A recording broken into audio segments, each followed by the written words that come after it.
تاتاریوں کی ایک بیوی، وہ کیا کرتی، وہ 9-10 مسلمان نوجوانوں کو سڑک پہ کھڑا کر جاتی، کہتی ادھر کھڑے ہونا، میرے آنے تک ہلنا نہ، جوان ہے لیکن روب ہے نا کہ یہ بڑے وحشی ہیں۔ اکیلی بیوی اندر جاتی، تلوار لے آتی، اور وہ کھڑے ہیں، وہ بھاگے بھی نہیں، اتنا ڈر گئے، ٹانگیں کانپ رہی، بھاگنے کی بھی جرت نہیں کر رہے، تسلی سے گئی ہے، تلوار لے کے آئی ہے اور اس نے 9 جوان مسلمانوں کے گلے کاٹ دیے۔ اس روب سے نکلیں باہر، نوجوانوں سے کہتا ہوں نکلو۔ اور جن لوگوں نے دنیا میں انقلاب برپا کیا وہ غریب گھروں کے تھے، وہ لوگ تھے کہ جو بازار کسی بڑے قبیلے سے نہیں تھے۔ آپ محنت کریں، تعلیم حاصل کریں، جدوجہد کریں، مشقت کریں، اپنی زندگی میں کچھ مقاصد کے حصول کے لیے آگے بڑھے۔ اور اگر آپ کہیں کہ دائیں بائیں میرے فلاں آدمی مجھے یہ مشورہ دے رہا ہے، تو کچھ لوگ دنیا میں باتیں کرنے آئے ہیں، انہوں نے باتیں کرنی ہے اور بڑا فائدہ ہوتا ہے، ان کو باتیں کر لینے دیں، ان کو کرتے رہنے دیں۔ کام کرنے والا بندہ کام کرتا ہے اور کرتا ہی چلا جاتا ہے، وہ منزل تک پہنچ جاتا ہے۔ تو حضرت علی کے مزاج میں دلیری ہے، ہمت ہے، ایک بات، اور دوسری بات دانائی، حکمت۔ یہ جو ہمارے فیصلے ہیں نا جذباتی، اور جناب آج فلانے نے یہ کہہ دیا تو میرا پروگرام یہ بن گیا، تو پھر کل کسی نے اور کچھ کہہ دیا تو میرا پلان اور بن گیا۔ میں سب سے زیادہ ان لوگوں کے حق میں پریشان ہوتا ہوں جو سویرے کچھ اور کہتے ہیں، دوپہر کو کچھ اور کہتے ہیں، شام کو کچھ اور کہتے ہیں۔ بھئی آپ کا کوئی نظریہ ہونا چاہیے، کوئی ویژن ہونا چاہیے زندگی میں، آپ کے اندر کوئی حکمت اور دانائی ہونی چاہیے۔ اس کے لیے کیا کرنے کی ضرورت ہوتی ہے؟ اس کے لیے ضرورت ہوتی ہے کہ آپ کا ذہن ایک طرف ہو۔ میرے اسلاف فرمایا کرتے تھے زندگی میں ایک کام کر لو پر صحیح کر کے کر لو۔ ہم نے تو سارے کام کرنے ہیں۔ آج کل ہر بندہ صحافی ہے، ہر بندہ تجزیہ نگار ہے، ہر بندہ سیاستدان ہے، ہر بندہ ہی مفتی ہے، ہر بندہ ہی جناب واعظ ہے، ہر بندے کے پاس ہی کچھ مسئلے۔ اس کا نقصان یہ ہے کہ کسی کے پاس بھی کچھ نہیں۔ ایک موقع پر نبی پاک صلی اللہ تعالیٰ علیہ وسلم نے ارادہ فرمایا کہ حضرت علی کو اپنا نائب بنا کے مدینہ منورہ میں چھوڑ کے جایا جائے۔ محبوب کریم علیہ السلام جب بھی تشریف لے جاتے تھے تو کسی ایک کو نائب بنا کر مدینہ منورہ میں چھوڑ جاتے۔ حضرت عبداللہ ابن مختوم رضی اللہ تعالیٰ عنہ کو بھی ایک دفعہ حضور چھوڑ کے گئے، تو ایک جنگ کے موقع پر محبوب نے حضرت علی شیر خدا سے کہا کہ آپ کو میں اپنا نائب بنا کے یہاں چھوڑ کے جاتا ہوں۔ یہاں لوگ جان چھڑاتے ہیں، کام کا جب وقت آتا ہے، میدان میں نکلنے کا وقت آتا ہے تو جان چھڑاتے ہیں، اور وہ کہتے ہیں کہ باقی سارے کام دے لو، جب وقت مشکل آئے تو پھر ہمیں کام نہ بتاؤ۔ اب مشکل وقت ہے، جہاد میں جانا ہے۔ حضرت مولا علی شیر خدا کرم اللہ تعالی وجہہ الکریم کو حضور نے فرمایا کہ اس دفعہ میرا ارادہ بنا ہے کہ تمہیں چھوڑ کے جاؤں۔ تو حضرت علی کو چھوڑ کے جایا جا رہا ہے، ان کو مدینے میں رہنا ہے، میدان میں نہیں جانا۔ عام آدمی کتنا پسند کرتا ہے کہ میں آرام سے رہوں گا، لیکن حضرت علی کو اتنا شوق تھا میدان جہاد کا، اتنی تڑپ تھی ان کے دل کے اندر کہ عرض کرنے لگے یا رسول اللہ صلی اللہ تعالی علیہ وسلم، رو پڑے، کہنے لگے حضور ساری دنیا میدان میں جہاد کرے گی اور میں یہاں عورتوں اور بچوں کے پاس رہوں گا، میں یہاں عورتوں اور بچوں کے بیچ وقت گزاروں، حضور مجھے لے کے جائیں۔ تو وہاں بھی حضور نے محبت کی بات سمجھائی، فرمایا علی جب حضرت موسیٰ کوہ طور پہ گئے تھے تو اپنے بھائی جناب ہارون کو چھوڑ گئے تھے، تو تم بھی تو میرے لیے اسی طرح ہو نا جس طرح موسیٰ کے لیے ہارون تھے۔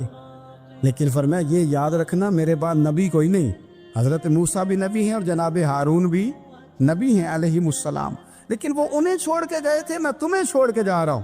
کہ ایک بات اپنے ذہن کے اندر بٹھانا کہ میرے بعد کوئی نبی نہیں آئے گا۔ ایک شخص تھا عمر بن عبد ود، 90 سال کا بوڑھا، لیکن جب تلوار لے کے میدان میں آتا تھا تو 1000 آدمی کے مقابلے میں لڑتا تھا، اور لوگ جگہ جگہ یہ کہتے تھے تو تو اس طرح ہے جس طرح عمر بن عبد ود لوگوں کو ڈراتا ہے، تو اس طرح ہو گیا۔ یہ اس کے ارد گرد کے لوگ اس کی مثالیں دیتے تھے۔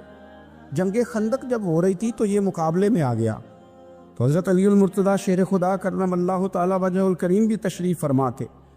اب پورے عرب کے اندر اس کے بارے میں یہ کہا جاتا تھا کہ اس سے نہ لڑو، وہ تو خونخوار ہے، وہ تو درندہ ہے، وہ تو جنگلی شیر کی طرح آتا ہے، وہ تو کاٹ کھانے کو دوڑتا ہے، اس سے کون لڑے۔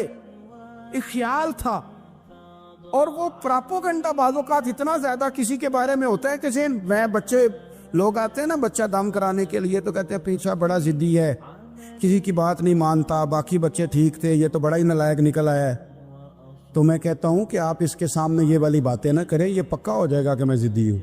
تو آپ ذہن بنا رہے ہیں اس کا کہ تو اس طرح کا ہے، ذہن بنا لیا لوگوں نے کہ عمر ابن عبد ود کے مقابلے میں کوئی نہیں آ سکتا۔ خندق میں یہ آیا، اس نے للکارا مسلمانوں کو، آؤ وہ تمہاری جنت کدھر ہے جس کے بارے میں تم کہتے ہو کہ ہم شہید ہوں گے، تو آؤ میرے مقابلے میں نکلو۔ جب اس نے پہلی دفعہ للکارا تو ابھی بات ختم نہیں ہوئی تھی کہ مولا علی تلوار لے کے اللہ اکبر کہتے کھڑے ہو گئے۔ حضور نے فرمایا بیٹھ جاؤ، حضرت علی پھر بیٹھ گئے۔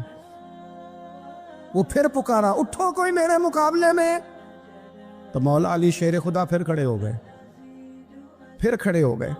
حضور نے فرمایا بیٹھ جا۔ ایک شخص نے کہا علی یہ عمر بن عبد ود ہیں، فرمایا مجھے پتہ ہے، نہیں سمجھے آپ بات، میں آپ کو سمجھا کے لایا ہوں پیچھے سے کہ پراپوگنڈا کرتے ہیں نا لوگ، ہو آگے نہ جانا، یا کرنٹ بڑا زیادہ ہے، وولٹیج بڑے سخت ہیں، تو آگے نہ بڑھنا۔ بھائی کیا ہو جائے، اٹھ باندھ کمر کیوں ڈرتا ہے، پھر دیکھ خدا کیا کرتا ہے۔ حضرت علی تیسری دفعہ اس نے کہا نا ہے کوئی، تو حضرت علی پھر اٹھے۔ اب تو رسول پاک صلی اللہ تعالی علیہ وسلم نے تھپکی دی۔ بعض جگہ یہ ہے کہ حضور نے خود تلوار تھمائی، سر پہ امامہ باندھا، اور حضور نے فتح یابی کی دعا فرمائی۔ حضرت علی گھوڑے پہ بیٹھے نکلے، اور جب اس کے سامنے گئے تو جا کے کہنے لگا میرا پتہ ہے۔ حضرت علی فرمانے لگے تو اپنا چھوڑ، میرا پتہ ہے تجھے، مجھے تو جانتا ہے۔ کہنے لگا میں 1000 کے مقابلے میں اکیلا لڑتا ہوں۔ حضرت علی شیر خدا فرمانے لگے پتہ نہیں تو کن سے لڑتا رہا ہے، جانے وہ کون ہے جن سے تو لڑتا رہا ہے، وہ کون 1000 تھے جو تیرے مقابلے میں آتے تھے، پتہ نہیں۔ تو کہنے لگا میرا نام میری ماں نے عمر بن عبد ود رکھا ہے۔ فرمایا چھوڑ تو، میری ماں نے میرا نام حیدر رکھا ہے۔ کہنے لگا تیری عمر چھوٹی ہے، کوئی بڑا لا۔ فرمانے لگے یہ تو جب پنجے میں پنجہ ملے گا تو پتہ چلے گا عمر کس کی چھوٹی ہے، ابھی تو کہانیوں سے متاثر کرنا چاہتا ہے، تو چاہتا ہے کہ تو پریشر ڈالے اور میں تیری بات سنوں، تو مقابلے میں آ، ڈینگے نہ مار، کہانیاں نہ سنا، دیواریں ہلتی رہتی ہیں اور در کانپ جاتا ہے، علی کا نام سن کے اب بھی خیبر کانپ جاتا ہے، تو مقابلے میں آ، تو باتیں بنا رہا ہے، کہانیاں سنا رہا ہے۔ وہ کہنے لگا تو بچہ ہے، میں چاہتا نہیں تیرا خون بہاؤں۔ تو حضرت علی کہنے لگے میں بڑے دن سے پریشان ہوں کہ کسی بے ایمان کا خون بہایا کیوں نہیں، میرا بڑا دل کر رہا ہے تیرا خون بہاؤں۔ اس نے بڑی زوردار ضرب لگائی، غصے میں اتنا پاگل ہوا، کیونکہ اس کے بارے میں معروف تھا کہ وحشی مزاج آدمی، اتنا سخت پاگل ہوا غصے میں، اس نے اپنے گھوڑے کے پیر کاٹ ڈالے، پہلے تلوار گھوڑے کو دے ماری، اس کو کاٹ کے دوڑا۔ یہ کیوں کرتے تھے لوگ، عرب کے لوگ اس وقت یہ کام کرتے تھے کہ ہم نے گھوڑا ہی مار ڈالا ہے تاکہ ہم بھاگ نہ سکے، کہتے ہیں نا کشتیاں جلا دی ہیں کہ اب واپس جانے کا راستہ ہی بند ہو جائے، گھوڑے کے پیر کاٹ ڈالے کہ بھاگنا نہیں، اور بڑی زور سے اس نے ضرب لگائی حضرت علی پر۔ حضرت علی نے جب روکی تو وہ ڈھال ٹوٹ گئی حضرت مولا علی، اور آپ کے امامے کو اس کی تلوار بھی لگی۔ آپ نے فرمایا دکھا لیا تو نے زور، اب میری باری ہے۔ حضرت مولا علی شیر خدا کا قد بظاہر چھوٹا تھا، صحابہ کہتے ہیں ہم دور سے دیکھ رہے تھے، اللہ اکبر کہہ کے تھوڑا سا زمین سے وہ اٹھے، تھوڑا سا اٹھے، اور پھر دوبارہ نہیں انہیں تلوار چلانی پڑی، ایک ہی ضرب لگائی اور اس کے 2 ٹکڑے کر کے اسے زمین پہ پھینک دیا۔ تو عزیز دوست آپ یاد رکھیں گے اس بات کو کہ اپنی زندگی کے اندر مروب ہونا چھوڑ دیں۔ روب میں تاتاریوں نے مسلمانوں کو مروب کر لیا تھا، روب ڈال لیا تھا کہ ہم بہت بڑے لوگ ہیں، یہی آج ہمارے ساتھ بہت سارے لوگ کرتے ہیں، دلوں میں روب آ جاتا ہے، امیر رشتہ دار کا، فلانے کا، پھر وہ جو مرضی کرتا ہے۔ وہ کسی درویش نے کہا تھا کہ جب سب لیڈر ہوں تو سمجھو کوئی لیڈر نہیں، کیونکہ سارے جو لیڈر ہو گئے۔ میرے عزیز ایک طرف ذہن کو رکھے اور اپنے اس کام میں کمال پیدا کریں۔ حضرت مولا علی شیر خدا کو اللہ نے حکمت دی تھی۔ نبی پاک صلی اللہ تعالی وسلم کے صحابی حضرت عبداللہ ابن مسعود رضی اللہ تعالیٰ عنہ فرماتے ہیں، امام ابو نعیم نے لکھا ہے کہ حضرت عبداللہ ابن مسعود فرماتے ہیں نبی پاک صلی اللہ علیہ وسلم نے فرمایا اگر حکمت کے 10 حصے کیے جائیں نا، دانائی کے 10 حصے کیے جائیں تو اس میں سے 9 حصے اللہ تعالیٰ نے حضرت علی کو عطا فرمائے، اور ایک حصہ باقی لوگوں کو ملا ہے۔ دانا تھے، معاملہ فہم، کچھ بندے بڑے منافق قسم کے تھے، تو حضرت علی اذان ہو گئی تو وہ حضرت مولا علی شیر خدا کے پاس آگے، اذان ہو گئی، حضرت علی نے جماعت کرانی، ان کا خیال تھا کہ آج ہم نے جماعت لیٹ کرانی ہے کسی طریقے سے۔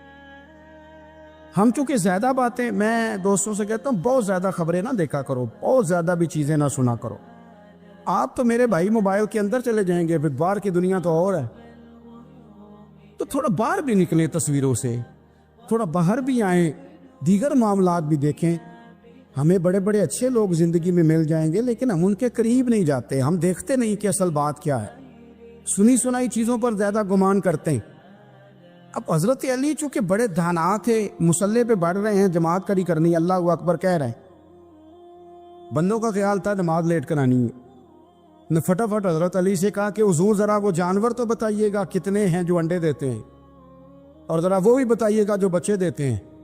یہ ذرا اب کتنے کو بندہ جانور گنے، آہستہ آہستہ بندہ شمار کرے، ہو بکری جو ہے وہ بچہ دیتی ہے، مرغی انڈا دیتی ہے، اور گائیں جو ہے وہ بچہ دیتی ہے، اور بطخ جو ہے وہ انڈا دیتی ہے، بندہ تو یہ گننے لگ جائے۔ تو حضرت علی شیر خدا یہاں ہاتھ ہیں، فرمانے لگے گھر جا کے گن لینا، موٹی سی بات بتاتا ہوں، جن جانوروں کے کان باہر ہوتے ہیں وہ بچے دیتے ہیں، جن کے اندر ہوتے ہیں وہ انڈے دیتے ہیں۔ اللہ اکبر، نماز کی نیت باندھ لی تم کننا گھر جا کے، موٹی سی بات بتا دیتا ہوں۔ وہ صاحب کہتے ہیں میں حضرت علی رضی اللہ تعالیٰ عنہ کو جانے آیا تھا، میں خود بڑا الجھ گیا، یہ کیا ماجرا ہے، کیا معمہ ہے کہ دو فکروں میں انہوں نے بات کو سمیٹا اور کمال کر دی۔ کہنے لگے گھر جا کے گننا، یہاں ٹائم نہیں، نماز کا وقت ہے، بس جن کے کان اندر ہے نا وہ انڈے دیتے ہیں، اور جن کے باہر ہیں وہ جا جا کے حساب کرنا۔ آپ ڈھونڈ لیں، تلاش کر لیں، چلے جائیں ماہرین کے پاس، پر شیر خدا شیر ہی ہے۔ حضرت مولا علی کے جملوں میں کمال ہے، ان کی دانائی، ان کا تدبر، ان کی حکمت، ان کا فہم، ان کی فراست، ان کا کمال۔ ایک شخص بڑی دور سے آیا، اس نے کہا حضور مجھے نا لمبی باتیں یاد نہیں رہتی، دو باتیں بس بتا دیں میں عمل کروں تو زندگی بن جائے، دو باتیں۔ تو حضرت علی فرمانے لگے لمبی امیدیں نہ لگانا، لمبی امیدیں نہ لگانا، موت کا پتہ نہیں کب آ جائے۔ منصوبہ بندی ضرور کرنا آنے والی نسلوں کے لیے، اپنی ذات کے لیے لمبی امیدیں نہ باندھنا، یہ بھی کر لوں گا، یہ بھی کر لوں گا۔ ہم ریٹائر نہیں ہوتے زندگی بھر، پلان پہ پلان، پلان پہ پلان۔ تو اگر ہم پلان کر رہے ہوتے ہیں تو جو ہمارے نیچے ہوتے ہیں وہ ہمیں ریٹائر کرنے کا پلان کر رہے ہوتے ہیں۔ اولادیں تک والدین کو کمزور کرنے کے در پہ ہوتی ہیں کہ اب یہ ہٹے تو ہماری باری آئے۔ حضرت علی فرمانے لگے دو کام، ایک تو لمبی امید نہ باندھنا، اور دوسرا فرمایا اپنے نفس کی خواہش کی پیروی سے بچنا۔ دنیا میں رسوا وہ لوگ ہو جاتے ہیں جو اپنے نفس کی خواہش کی پیروی کرتے ہیں، وہ بزدل ہو جاتے ہیں جو خواہشات نفسانی کے پیچھے بھاگتے ہیں، یہ کام نہ کرنا۔ امام راضی کہتے ہیں کہ سیدہ فاطمہ الزہرا رضی اللہ تعالی عنہ کے دونوں شہزادے حسنین کریمین بیمار ہو گئے، تو سیدہ نے منت مانگی کہ بچوں کو شفا ہوگی تو 3 روزے رکھوں گی۔ شفا ہو گئی، روزے بھی رکھ لیے، اور جب مولا علی شیر خدا روزہ رکھنے کے لیے بیدار ہوئے، سیدہ فاطمہ الزہرا بیدار ہوئی، تو امام حسن اور حسین بھی اٹھ گئے، 7-8 سال کی عمر، اماں جی ہم نے بھی رکھنا ہے۔ صبح کھجور اور دودھ سے روزہ رکھ لیا گیا۔ این افطاری کے وقت مولا علی کہتے ہیں فاقے چل رہے تھے، کہیں سے میں جاؤں لایا تھوڑے سے، سیدہ فاطمہ الزہرا نے پیس کر روٹیاں پکائیں۔ وہ وقت جو بڑا مشکل ہوتا ہے افطار کا، کہتے ہیں اس وقت جب کھانے کے لیے بالکل ہاتھ آگے بڑھنے لگے اور امید تھی کہ ابھی سیدنا بلال اللہ اکبر کہیں گے تو روزہ کھلے گا، لیکن ابھی چند ہی منٹ رہتے تھے کہ دروازے پر ایک فقیر نے صدا دی، کہنے لگا سارے مدینے کے دروازے کھٹکھٹا آیا ہوں، قحط ہے، فاقہ ہے، اے رسول اللہ کے خاندان والو، میں یتیم ہوں، کسی نے بتایا ہے کہ اور کوئی دروازہ کھلے نہ کھلے سیدہ کا دروازہ تیرے لیے ضرور کھلے گا، کیا یتیم کو روٹی ملے گی؟ تو حضرت مولا علی نے بچوں کی طرف دیکھا ہی تھا کہ امام حسن ساری روٹیاں جا کے دروازے پہ دے آئے، کھجور اور پانی سے افطار ہو گیا۔ صبح پھر کھجور اور دودھ سے روزہ رکھا۔ امام راضی کہتے ہیں این وہ وقت جب افطار کا ٹائم آیا تو پھر دروازے پہ کسی نے صدا دی، کہا رسول اللہ کے خاندان والوں میں مسکین ہوں، رات سے روٹی کھائی ہے، نہ صبح کھا سکا نہ دوپہر۔ کسی نے بتایا ہے کہ اس دروازے سے خالی کوئی نہیں جاتا۔ امام حسن نے پھر سارا لنگر اٹھایا اور پھر جا کے دے دیا۔ تیسرا دن پھر ہوا۔ مجھے لگتا ہے کہ جب افطار کا ٹائم آیا ہوگا نا تو یہ خود ہی سارے دروازے پہ دیکھتے ہوں گے، یہ کوئی آیا نہیں لینے والا ابھی تک۔ لگتا ہے کہ نظریں دروازے پہ تھیں۔ عین افطار کے وقت 3 روٹیاں جب جاؤں کی پک کے آئی تو ایک بھکاری نے صدا دی، کہنے لگا میں قیدی ہوں، آج ہی قید سے رہائی ملی ہے، پہلے دن کسی کے دروازے پہ صدا ملی ہے، دی ہے روٹی ملے گی۔ امام حسن وہ کھانا دے کے واپس لوٹے، کھجور اور پانی سے افطار ہوا، اور جیسے ہی مسجد نبوی میں تینوں باپ بیٹا نماز پڑھنے گئے تو مولا علی کہتے مجھے بتانا نہیں پڑا، رسول کریم نے میری طرف دیکھ کے فرمایا علی تیرا، فاطمہ کا، حسن اور حسین کا 3 دن والا عمل خدا کو بھی بڑا پسند آیا ہے اور محمد مصطفیٰ کو بھی بڑا پسند آیا، وہ بڑا پسندیدہ عمل۔ میں کہتا ہوں کہ حضرت فاطمہ نے نا ان کی تربیت پہلے ہی کر دی تھی، 3 دن بغیر افطار کے روزہ رکھنے کی، وہ ٹریننگ گھر سے ہو چکی تھی۔ اب میدان کربلا میں 3 دن بھوکا پیاسا رہنا ان کے لیے مشکل نہیں تھا۔ حضرت جناب سیدہ زینب بنت ابی رافع کہتی ہے کہ سیدہ فاطمہ الزہرا ایک دن اپنے دونوں شہزادوں کو لے کے، جب حضور کی طبیعت مبارک بظاہر علیل تھی جس میں حضور کا وصال ہوا، دونوں شہزادے لے کے سیدہ فاطمہ نبی کریم کی بارگاہ میں گئی، کہنے لگی یا رسول اللہ میرے بچوں کو کچھ دیجئے سیدہ پاک۔ تو حضور اٹھ کے بیٹھ گئے، اس کندھے سے امام حسن کو لگایا اور اس سے امام حسین کو لگایا اور فرمایا فاطمہ کہ جو میرا حسن ہے نا اس کو میں اپنی ہیبت اور سرداری دیتا ہوں، اور فرمایا یہ جو میرا حسین ہے نا حسین کو میں اپنی جرت اور سخاوت دیتا ہوں، میرا حسین جرت مند ہوگا اور سخی ہوگا۔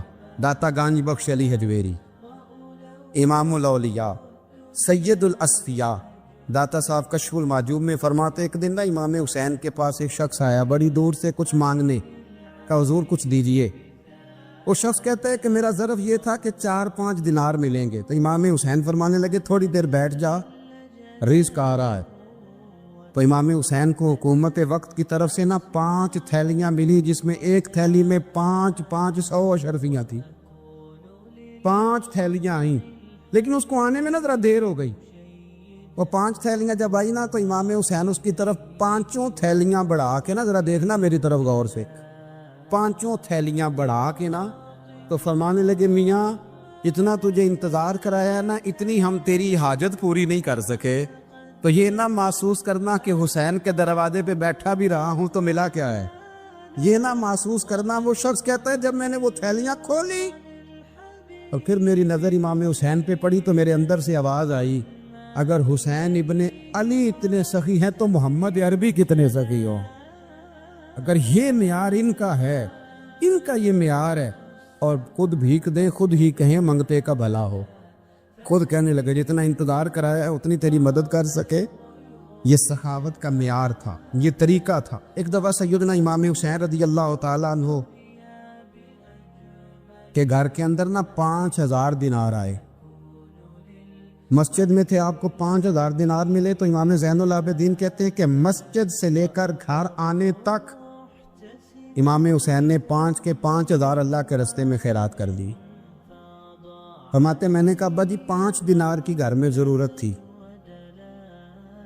مالاں والے سخی نہیں ہوندے تے سخیاں کل مال نہیں ہوندا، ایتھے اوتھے دوویں جہانی سخی کنگال نہیں ہوندا۔ کہا ابا جی 5 دینار کی گھر میں ضرورت تھی، تو کہتے ہیں مجھے فرمانے لگے بیٹا یہ جن کو میں نے دیا ہے نا یہ گھر کے لیے ہی دیا ہے، یہ گھر کے لیے ہی دیا ہے، جن کو دیا ہے تمہارا کیا خیال ہے یہ باہر خرچ ہوا ہے، یہ گھر کے لیے ہی ہے۔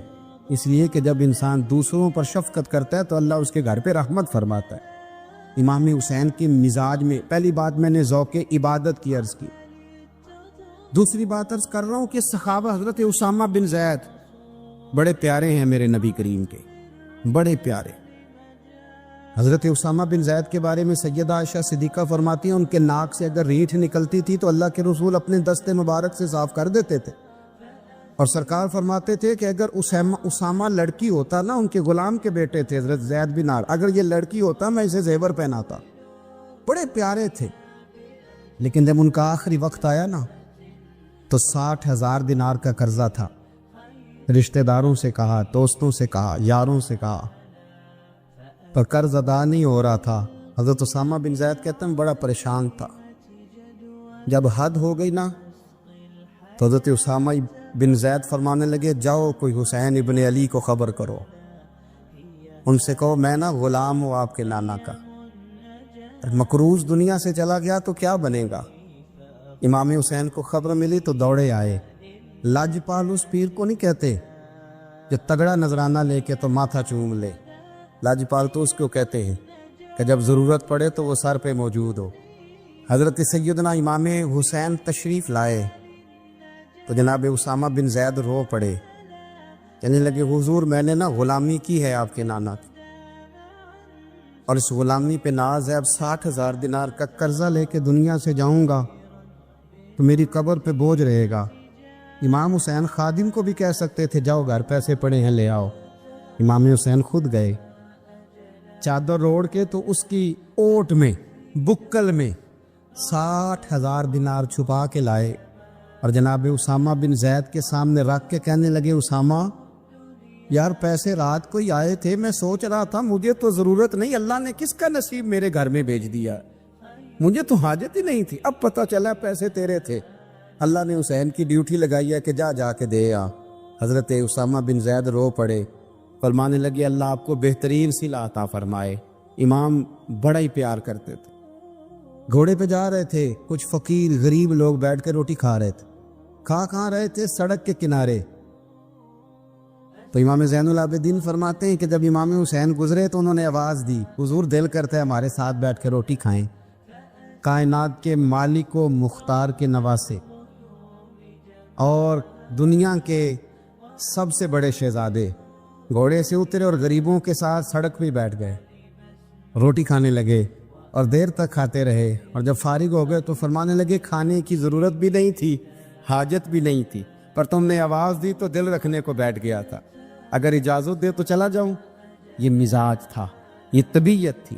آپ کے ایک بھائی ہیں چھوٹے، حضرت محمد بن حنفیہ نام ہے، حضرت مولا علی شیر خدا رضی اللہ تعالیٰ عنہ کی دوسری بیوی سے. ایک دن حضرت امام حسین ان کے گھر میں بیٹھے تھے تو کسی بات میں نا اختلاف رائے ہو گیا، تو امام علی مقام ناراض ہو گئے، فرمایا آج کے بعد تیرے گھر نہیں آؤں گا. رومال اٹھایا چلے گئے. لوگوں نے حضرت محمد بن حنفیہ رضی اللہ تعالیٰ عنہ سے کہا حسین تو ناراض ہو گئے، کبھی نہیں آئیں گے. آپ فرمانے لگے بھائی تمہارا ہے کہ میرا؟ کہا جی بھائی تو آپ کے ہیں. فرمایا اگر کہو تو چند منٹوں میں حسین واپس آئے. کہا جناب ناراضگی ہو گئی ہے. فرمایا ناراضگی ہوئی ہے پر میں اس کے دل کی نرمی کو تو جانتا ہوں نا، اس کے مزاج کے اندر جو محبت ہے اس سے تو ابھی آئے. کہا جناب وہ کیسے؟ فرمانے لگے دیکھنا ذرا. تو امام حسین نے خط لکھا، حضرت محمد بن حنفیہ نے رکا لکھا، کہنے لگے حسین میرے باپ کا نام بھی علی ہے اور آپ کے باپ کا نام بھی علی ہے، پر ایک فضیلت ایسی ہے جس میں میں آپ کا مقابلہ نہیں کر سکتا، وہ یہ ہے کہ آپ سیدہ فاطمہ الزہرا کے لال ہیں، اب محمد مصطفیٰ علیہ السلام کے نواسے ہیں. کہنے لگے بھائی جان آپ نے نانا جان کی وہ حدیث تو سنی ہوگی کہ دو لوگ ناراض ہو جائیں تو جو صلح پہلے کرے جنت میں پہلے جائے گا. فرمانے لگے دل میرا کر رہا تھا کہ پہلے صلح کر لوں، لیکن پھر بڑے بھائی کو پشت کروں گا جنت میں جاتے ہوئے، یہ بھی تو بے ادبی ہے نا. اب خط میں نے لکھ دیا ہے، آپ کا جو ارادہ ہو. امام حسین نے خط پڑھا تو آنکھوں میں آنسو آ گئے. پھر سے رومال اٹھایا. بچے پوچھنے لگے کہاں جا رہے ہیں؟ کہا بھائی کے گھر جا رہا ہوں. کہا آپ تو ناراض تھے. فرمایا تھا ناراض پر ہے تو میرا بھائی نا. ہو گئی بات ختم. بڑی دل میں نرمی، طبیعت میں سوز، لہجے میں گداز. حضرت امیر معاویہ رضی اللہ تعالیٰ عنہ نے ایک شخص کو بھیجا مدینہ منورہ شام سے، تو اس نے کہا میں نے امام حسین سے ملنا ہے، تعارف کیا ہے؟ جناب امیر معاویہ فرمانے لگے مسجد نبوی میں جانا جس کے گرد لوگ سب سے زیادہ ادب سے بیٹھے ہوں اور جس کی باتیں سب سے زیادہ میٹھی ہوں اور جس کی نظریں سب سے زیادہ جھکی ہوں اور جس کے چہرے پر تمہیں سب سے زیادہ وقار نظر آئے وہی علی کے بیٹے حسین ہوں گے.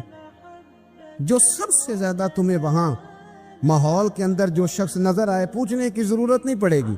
وہ شخص کہتا میں مدینے آیا تو میں نے واقعی ایک شخص کو دیکھا شہد کے گرد مکھیوں کا اتنا ہجوم نہیں ہوتا جتنا امام حسین کے گرد رسول اللہ کے غلاموں کا ہجوم تھا، لیکن نظریں جھکی ہوئی، باتیں میٹھی، لہجہ گداز گداز، لفظوں میں رانائی، اور لوگ کئی باتیں پوچھتے تو علی کے صاحبزادے ایک کا جملہ بولتے تو لگتا یہ کہ وہ جملہ سیدھا دل میں اترتا چلا جاتا ہے۔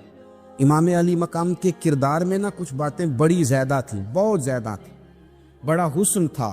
ایک بات تو یہ تھی، امام حسین رضی اللہ تعالیٰ عنہ کا علم و فضل بڑا کمال کا تھا۔ ایک دفعہ صحابہ میں مسئلہ بن گیا کہ بچہ پیدا ہوتا ہے تو اس کا وظیفہ کیسے لگانا ہے۔ امام حسین کا علم و فضل بتا رہا ہوں، علم و فضل، تو بات بڑی پیچیدہ ہو گئی۔ حضرت عبداللہ ابن زبیر کے پاس لوگ آئے، کہنے لگے کہ آپ بڑے صاحب علم و فضل ہیں، آپ نے حضور علیہ الصلوۃ والسلام کے ساتھ وقت گزارا ہے، تو مسئلے کو حل کریں کہ بچہ پیدا ہونے کے بعد حکومت اگر وظیفہ لگائے گی تو کب لگائے گی؟ جب بحث طول پکڑ گئی، مسئلہ حل نہیں ہوتا تھا، تو حضرت عبداللہ ابن زبیر کہنے لگے ہم سے نہیں حل ہوگا، ایک بندہ ہے جس کے سینے میں رسول اللہ صلی اللہ تعالیٰ علیہ وسلم کے نور نبوت کا فیضان ہے، وہ یہ مسئلہ حل کریں گے۔ تو کہا وہ کون سے؟ آپ فرمانے لگے جب ہم سے مسائل حل نہیں ہوتے تو ہم ان کے علم سے فائدہ اٹھاتے ہیں۔ کہا کون ہے؟ کہا جناب امام حسین۔ تو لوگ حضرت امام حسین کے پاس گئے، کہا حضرت یہ ایک مسئلہ الجھ گیا ہے کہ بچہ پیدا ہو تو وظیفہ کب لگانا ہے؟ فرمایا الجھنے والی بات ہی کوئی نہیں، پیدا ہونے کے بعد جب وہ پہلی دفعہ آواز نکالے تو اس کا وظیفہ لگا دو۔ اس کا مطلب یہ ہے کہ وہ دنیا میں آ گیا ہے، اس نے اپنے آنے کا اظہار کر دیا ہے، اعلان کر دیا ہے، اب اس کا وظیفہ لگا دو۔ تو اس پر پھر صحابہ کا اتفاق ہو گیا۔ امام حسین کے علم سے، فضل سے لوگ فیض اٹھاتے تھے۔ حضرت سیدنا امام حسین کی شہادت کے بعد حضرت عبداللہ ابن زبیر رضی اللہ تعالیٰ عنہ نے قاتلان حسین سے خطاب کیا اور فرمانے لگے اللہ کی قسم تم نے اس شخص کو شہید کیا ہے جو راتوں کو لمبے لمبے قیام کرتا تھا، اور تم نے اس شخص کو شہید کیا ہے جس سے میں دن میں جب بھی ملتا تھا تو وہ روزے سے ہوتا تھا۔ تم نے اس شخص کو شہید کیا جو قائم اللیل تھا، صائم الدہر تھا، اس شخص کو تم نے شہید کیا۔ آپ کو پتہ ہے کہ میدان کربلا میں جب 9 محرم کو ابن سعد نے امام حسین سے کہا کہ جنگ کرو اگر یزید کی بیعت نہیں کرنی، تو امام حسین نے فرمایا ایک رات کی مہلت دے دو، ایک رات کی مہلت دے دو۔ حضرت امام زین العابدین کہتے ہیں میں نے اپنے والد گرامی سے عرض کی کہ ابا جی آپ جہاد سے دور جانے والے تو ہیں نہیں، آپ تو جہاد سے پیار کرنے والے، اور یہ بھی پتہ ہے مجھے کہ یہ جنگ اب ہو کے رہے گی، تو ایک رات کی مہلت لینے کا معنی کیا ہے؟ بھئی کل بھی لڑنا ہے اور رات بھی لڑنا ہے، تو ابا جی ایک رات کی مہلت۔ تو سیدنا امام حسین رضی اللہ تعالیٰ عنہ فرمانے لگے بیٹا رات کی مہلت اس لیے لی ہے کہ میں آج رات کھل کے اپنے رب کی عبادت کر لوں، میں استغفار کر لوں، میں لمبے سجدے کروں۔ اور کہا زین العابدین تو جانتا ہے نا کہ مجھے نماز سے، تلاوت سے، دعا سے اور استغفار سے بڑا پیار ہے۔ رسول کریم علیہ السلام نے فرمایا، جامع ترمذی میں موجود ہے، فرمایا میں جا رہا ہوں پر تمہیں 2 بڑی بھاری بڑی وزنی چیزیں دے کے جا رہا ہوں، صحیح 6 کی روایت، 2 وزنی چیزیں تمہارے بیچ چھوڑ کے جا رہا ہوں، اگر ان کو تھام کے رہو گے تو کبھی گمراہی تمہارے پاس نہیں آئے گی۔ یا رسول اللہ وہ کون کون سی؟ فرمایا ایک اللہ کی کتاب دے کے جا رہا ہوں اور دوسرا اپنا خاندان دے کے جا رہا ہوں۔ اگر اہل بیت نبوت کو تھامے رہو گے، ہمارے بزرگوں نے لکھا ہے کہ یہ جو حضور نے کتاب اللہ اور پھر اپنی اہل بیت کا تذکرہ فرمایا، تو اس کا مطلب یہ ہے کہ تھیوری دیکھنی ہوئی تو قرآن دیکھنا، اور پریکٹیکل دیکھنا ہوا تو علی اور فاطمہ کو دیکھنا، حسن اور حسین کو دیکھنا، ان کو دیکھنا۔ نبی کریم علیہ الصلوۃ والسلام کے اہل بیت مینارہ نور ہیں، ان کی محبت، ان کا پیار کیوں بھلا؟ اس لیے کہ یہ وہ خوبصورت لوگ ہیں جن کو خود میرے نبی پاک نے تراشا ہے، ان کی سیرت میں جتنے رنگ ہیں وہ رسول کریم نے خود بھرے، ان کی ایک ایک بات کا خیال نبی پاک نے رکھا ہے، حضور نے از خود انہیں اپنی صحبت عطا کی ہے۔ زیادہ دور نہیں تھا، سیدہ فاطمہ کا گھر مسجد نبوی کے ساتھ تھا، اللہ کے رسول دن میں 2 دفعہ جایا کرتے تھے، پھر بھی کبھی کبھی فرماتے فاطمہ میرا دل کرتا ہے آج میں رات تیرے گھر میں قیام کروں۔